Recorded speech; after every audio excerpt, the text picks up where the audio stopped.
आइए दोस्तों देखते हैं चक्रवृद्धि ब्याज का बहुत ही अच्छा टाइप है।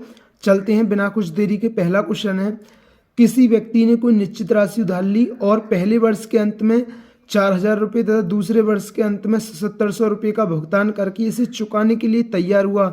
यदि वार्षिक रूप से चक्रवृद्धि होने वाली ब्याज की दर 10% वार्षिक है तो उधार ली गई राशि ज्ञात करें। अब उसने ब्याज की दर कितनी है? 10%। तो 10% की फ्रैक्शन क्या होती है? 1/10। अब 10 रुपये पर एक ब्याज मिलेगी। तो ये तो था हमारा मूलधन और 11 क्या हो गया? हमारा मिश्र धन। 11 क्या हो गया? हमारा मिश्र धन। और अब एक बात आती है, वो पहले वर्ष के अंत में 4,000 दे रहा है तो वो ब्याज भी देगा, साथ में मूलधन भी लौटाएगा और कुछ ब्याज भी देगा। तो वो क्या है? 4,000 हमारा मिश्र धन है। हमारे हिसाब से मिश्र धन 11 है, उसके हिसाब से पहले वर्ष का मिश्र धन कितना है? 4,000। तो यहाँ से 1 यूनिट की वैल्यू आ गई 4,000/11। तो 10 यूनिट की वैल्यू क्या होगी? तो मैं मूलधन देख लेता हूँ यहाँ से। तो 10 यूनिट की वैल्यू होगी 40,000/11। तो पहले वर्ष का मूलधन कितना था? इतना था, और लेकिन मिश्र धन कितना था? 4,000। अब आगे काम करता है कि दूसरे वर्ष के अंत में 7,700 रुपये का भुगतान करता है। जब भुगतान करता है तो कुछ मूलधन बगदाएगा और कुछ ब्याज देगा। अब ऐसे ही 10% की फ्रैक्शन। तो अब वो दूसरे वर्ष बगदा रहा है तो उसे हम क्या बार लिखेंगे? 2 बार लिखेंगे। तो 10 से 11 और 10 से 11। अब 100 क्या है? हमारा मूलधन है। 121 क्या है? हमारा मिश्र धन है। और बाकी हिसाब से मिश्र धन कितना है? 7,700 रुपये। इसे काट लीजिए, अगर कट रहा है तो 11 से काट देता हूँ मैं। 11 से 11 बार और 11 से 77। तो यहाँ से 1 यूनिट की वैल्यू आ गई 700/11। तो मैं यहाँ से 100 यूनिट की वैल्यू देख लेता हूँ कितनी होगी। तो 100 यूनिट की वैल्यू होगी 70,000/11। यहाँ मूलधन कितना था? 70,000/11 और यहाँ मूलधन कितना था? 40,000/11। तो उसने उधार ली गई राशि कितनी थी? तो हम इनको मूलधनों को जोड़ लेते हैं, क्योंकि ये 7,700 तो ये तो ब्याज समेत थी और ये 4,000 भी ब्याज समेत थी, क्योंकि पहले वर्ष बगदाएगा कोई व्यक्ति तो ब्याज सहित बगदाएगा। अब इसे जोड़ लेते हैं तो हमें उधार ली गई राशि पता चलेगी। तो उधार ली गई राशि कितनी थी? वो थी 40,000/11 प्लस 70,000/11।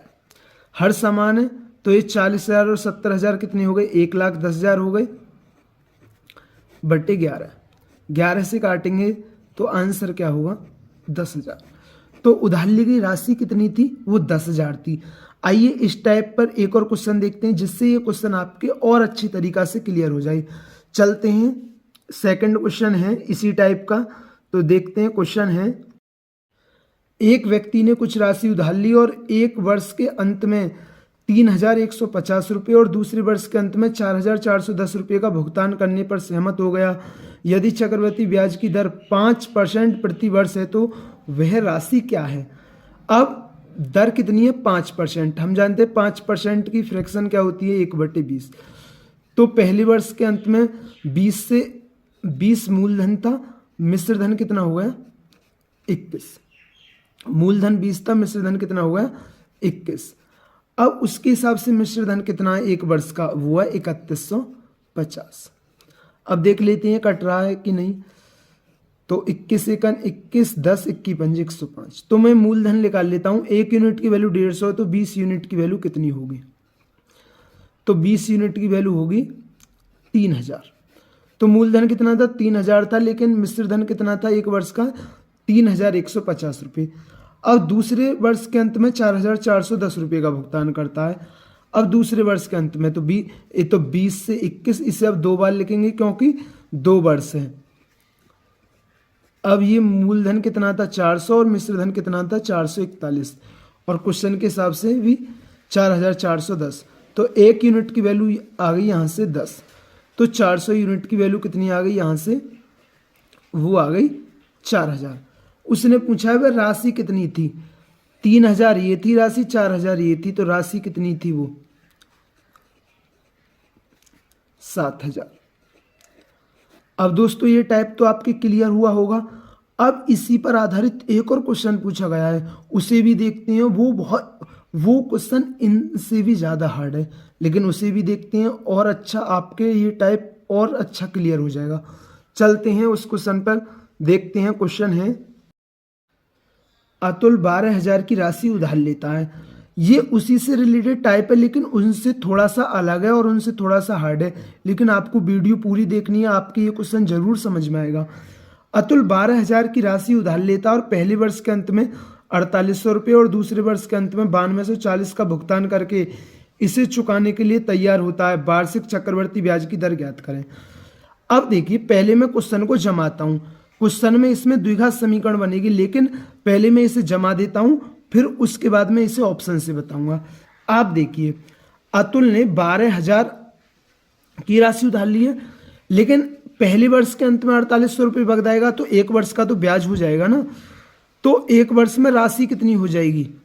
तो एक वर्ष में ये राशि इतनी हो जाएगी, एक वर्ष के अंत में राशि इतनी हो जाएगी, लेकिन उनमें से पहले वर्ष के अंत में 4800 रुपये बगदा देता है। तो अब शेष राशि इतनी बची, लेकिन ये दूसरे वर्ष के लिए तो क्या होगा, ये मूलधन होगा ना दूसरे वर्ष के लिए।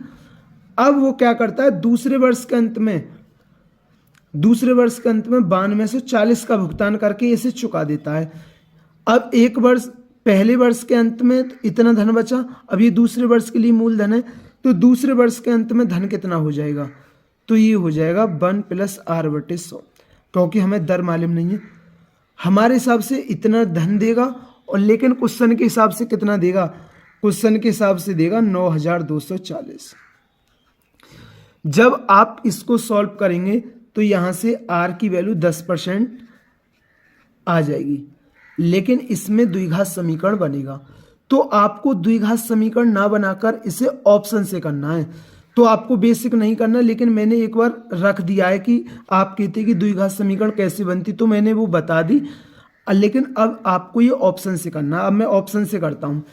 जैसे मैंने ऑप्शन, आप चेक कर लेना और भी ऑप्शन से नहीं बैठेगा। जैसे मैंने तीसरा ऑप्शन ले लिया, तीसरे ऑप्शन में 10%। अब देखिए, मैं आपको चेक करके बता देता हूँ, उसी अनुसार करना। 10% की फ्रैक्शन 1/10, तो 10 से कितना हो गया? 11। 10 क्या था? हमारा मूलधन था, और 11 क्या था? मिश्रधन था। तो हमारे हिसाब से 11 यूनिट वैल्यू है पहले वर्ष का, क्या मूलधन, मिश्रधन, और उसके हिसाब से कितना? 4800। तो एक यूनिट का मान कितना आ गया? 4800/11। तो 10 यूनिट का मान कितना आ गया? तो 10 यूनिट का मान आ गया 48,000/11। अब बोला है दूसरे वर्ष के अंत में 9240, तो 2 वर्ष की बात है, तो इसे 2 बार लिखेंगे। अब ये मूलधन कितना है? 100, और मिश्रधन कितना है? 121। 121 की वैल्यू कितनी है? 9240। अब ये कट रहा है, 11 से कट रहा है, 11 से 11 बार, और 11 × 88, और 11 × 44। तो एक यूनिट की वैल्यू आ गई 840/11। तो 100 यूनिट की वैल्यू कितना? तो ये आ गई 84,000/11। तो यहां मूलधन कितना था? 48,000/11, और यहां मूलधन कितना था? 84,000/11। लेकिन जो वो तो मिश्रधन था, क्योंकि इसमें ब्याज भी काउंट हो रही होगी, जब तो वो 9240 था। तो वार्षिक चक्रवृद्धि ब्याज की दर क्या थी? तो हमने तो ऑप्शन लिया है। अगर इन दोनों को जोड़कर अगर ये 12,000 के बराबर बैठ जाए, तो ये हमारा 10% ऑप्शन सही होगा। और आप देख लीजिए, ये 12,000 के बराबर ही बैठेगा। मैं इनको जोड़ लेता हूं। अब जोड़िए, 0 0 0 8 4 12, तो ये हो गया 1,32,000/11। अब इसे आप काटोगे तो एक 12,000 ही आ गया। अब ये क्या आ गया? 12,000 ही आ गया। तो हमारा ऑप्शन ये 10% सही है। तो दोस्तों, अगर ये वीडियो आपको अच्छी लगी हो तो हमारे चैनल को सब्सक्राइब करें, और वीडियो को अपने दोस्तों के साथ जरूर शेयर करें। थैंक यू दोस्तों।